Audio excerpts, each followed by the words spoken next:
Rencana penebusan Allah untuk menyelamatkan manusia dari dosa bagian 1. Allah menciptakan Adam dan Hawa. Allah menciptakan Adam dan Hawa sebagai manusia pertama. Mereka diciptakan menurut gambar dan rupa Allah, Kejadian 1 ayat 26-27, untuk mencerminkan karakter, kreativitas, dan otoritasnya, serta untuk memiliki hubungan khusus dengannya. Allah memberikan tanggung jawab kepada Adam dan Hawa untuk mengurus dan memerintah bumi beserta segala isinya. Kejadian 1 ayat 28. Mereka bertindak sebagai wakil Allah dalam mengelola dan memelihara dunia yang telah Ia ciptakan. Allah menciptakan manusia untuk berelasi secara pribadi dengannya.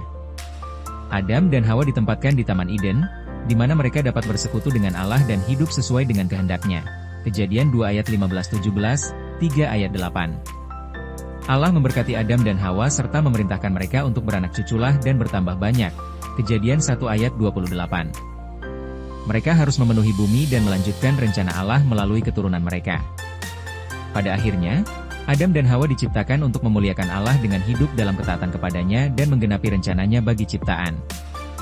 Namun, ketidaktaatan Adam dan Hawa di Taman Eden, kejatuhan, diceritakan dalam Kejadian 3, membawa dosa ke dalam dunia, merusak hubungan mereka dengan Allah dan rancangannya yang semula.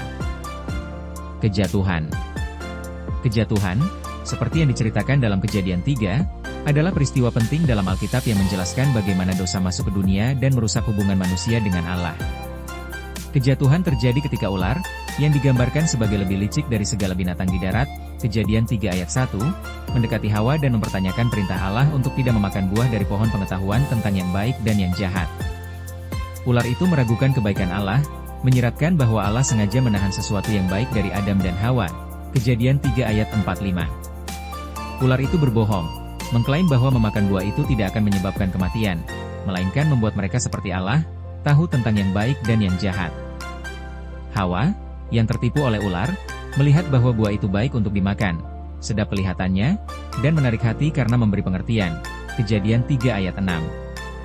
Ia mengambil buah itu, memakannya, dan juga memberikannya kepada Adam, yang ada bersamanya. Adam, yang seharusnya menjaga taman, Kejadian 2 ayat 15, juga memakan buah itu, melanggar perintah Allah yang tegas, Kejadian 2 ayat 16-17. Setelah memakan buah itu, Adam dan Hawa menyadari bahwa mereka telanjang dan untuk pertama kalinya merasakan malu. Mereka menyematkan daun ara untuk menutupi diri, Kejadian 3 ayat 7. Ketika mereka mendengar Allah berjalan di taman, mereka bersembunyi karena takut dan merasa bersalah, Kejadian 3 ayat 8-10. Allah menghadapi Adam dan Hawa, menanyai tindakan mereka. Adam menyalahkan Hawa, dan Hawa menyalahkan ular, Kejadian 3 ayat 11-13. Allah kemudian menyatakan hukuman bagi setiap pihak yang terlibat. Ular, dikutuk untuk merayap di atas perutnya dan makan debu. Permusuhan diumumkan antara ular dan manusia, dengan janji bahwa keturunan perempuan, Yesus, pada akhirnya akan meremukkan kepala ular, Kejadian 3 ayat 14-15. Hawa, akan mengalami kesakitan dalam melahirkan dan mempunyai hubungan yang penuh konflik dengan suaminya, Kejadian 3 ayat 16. Adam, tanah menjadi terkutuk karena Adam, dan ia harus bersusah payah bekerja untuk menghasilkan makanan. Kematian masuk ke dunia sebagai konsekuensi dari dosa, Kejadian 3 ayat 17-19. Untuk mencegah Adam dan Hawa memakan buah pohon kehidupan dan hidup selamanya dalam keadaan berdosa, Allah mengusir mereka dari Taman Eden, Kejadian 3 ayat 22-24. Kerubin dan pedang berapi ditempatkan untuk menjaga pintu masuk taman. Kejatuhan memutus hubungan intim antara manusia dan Allah. Dosa membawa kematian rohani, pemisahan dari Allah, dan sifat manusia yang berdosa yang diwariskan kepada semua generasi. Roma 5 ayat 12. Meskipun demikian, Allah memberikan secercah harapan dalam Kejadian 3 ayat 15, yang sering disebut protoevangelium, Injil pertama. Ayat ini menubuatkan kedatangan Juru Selamat, Yesus Kristus, yang akan mengalahkan dosa dan iblis, memulihkan hubungan manusia dengan Allah. Kejatuhan menandai asal mula dosa dan konsekuensinya, tetapi juga menjadi awal rencana penebusan Allah melalui Yesus Kristus, yang akan datang untuk mendamaikan manusia dengan Allah, Roma 5 ayat 17-19. Setelah kejatuhan. Setelah kejatuhan dalam Kejadian 3, manusia mengalami konsekuensi yang mendalam dan luas yang memengaruhi segala aspek kehidupan.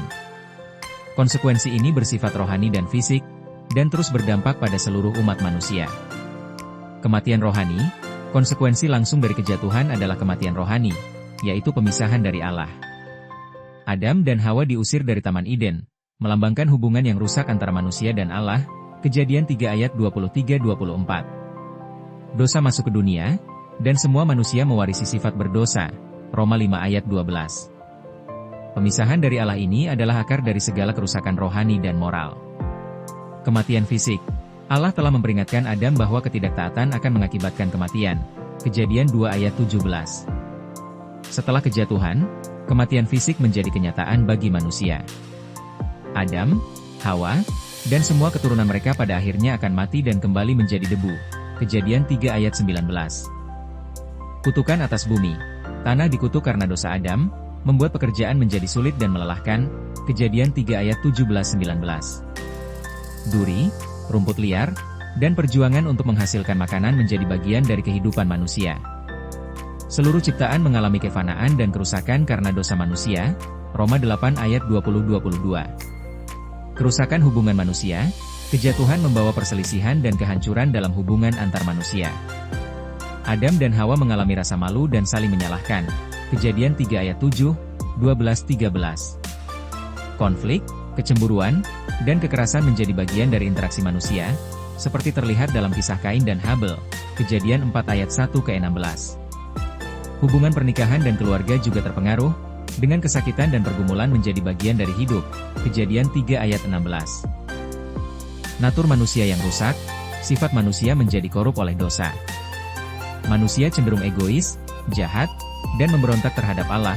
Kejadian 6 ayat 5, Roma 3 ayat 23. Dosa menyebar ke seluruh dunia, menyebabkan kebejatan moral yang meluas. Dosa asal. Karena Adam mewakili seluruh umat manusia, dosanya berdampak pada semua keturunannya. Ini sering disebut sebagai dosa asal, Roma 5 ayat 12, 18-19. Setiap orang terlahir dengan keadaan berdosa dan bersalah di hadapan Allah, Mazmur 51 ayat 5, Efesus 2 ayat 3. Allah menghakimi manusia karena dosanya, seperti terlihat dalam peristiwa air bah, Kejadian 6-9, dan Menara Babel, Kejadian 11. Namun, pada saat yang sama, Allah menunjukkan belas kasihan dan anugerah. Ia menyediakan pakaian untuk Adam dan Hawa, Kejadian 3 ayat 21, menjanjikan penebus di masa depan, Kejadian 3 ayat 15, dan terus berhubungan dengan manusia meskipun mereka berdosa. Kejatuhan menunjukkan bahwa manusia tidak dapat menyelamatkan dirinya sendiri. Dosa membutuhkan solusi yang hanya dapat disediakan oleh Allah. Janji tentang juru selamat dalam Kejadian 3 ayat 15 menunjuk pada Yesus Kristus, yang akan datang untuk mengalahkan dosa dan maut serta memulihkan hubungan manusia dengan Allah. Yohanes 3 ayat 16, Roma 5 ayat 6-8. Meskipun ada konsekuensi dari kejatuhan, Alkitab mengajarkan bahwa rencana akhir Allah adalah memulihkan ciptaannya termasuk manusia kepada tujuan semula. Melalui Yesus Kristus, orang yang percaya didamaikan dengan Allah, diberi hidup baru, dan dijanjikan pemulihan kekal dalam langit dan bumi yang baru. Wahyu 21 ayat 15, Roma 8 ayat 19-21.